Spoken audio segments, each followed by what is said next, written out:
வணக்கம் நண்பர்களே. முருங்கைக்கீரை நம்ம எல்லாருக்கும் புதுசு கிடையாது. நம்ம ஊர்ல கேஷுவலா கிடைக்கிற ஒரு விஷயம். முருங்கைக்கீரையில பல நன்மைகள் இருக்கு உடம்புல.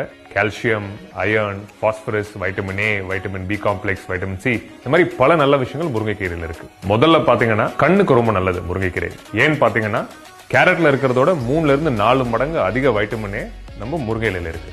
இரண்டாவதா நம்ம எலும்புகளுக்கு ரொம்ப நல்லது. ஏன்னு பாத்தீங்கன்னா முருங்கைக்கீரையில கால்சியம், பாஸ்பரஸ், இந்த மாதிரி எலும்பு நல்லா வலுவா இருக்கிறதுக்கான நல்ல விஷயங்கள் அதுல இருக்கு. மூணாவதா அமைனோ ஆசிட்ஸ் அதுல இருக்கு.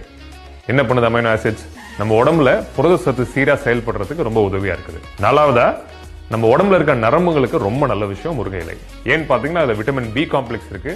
நம்ம நரம்புகள் சீரா செயல்படுறதுக்கும் முழு திறனோட செயல்படுறதுக்கும் இது உதவியா இருக்கு. இவ்வளவு நல்ல விஷயங்கள் முருங்கைக்கீரையில இருக்கு நண்பர்களே. 2 நாளுக்கு ஒரு தடவையாவது ஒரு போர்ஷன் முருங்கைக்கீரை சாப்பிடுங்க. உடம்புக்கு ரொம்ப நல்லது. நன்றி நண்பர்களே.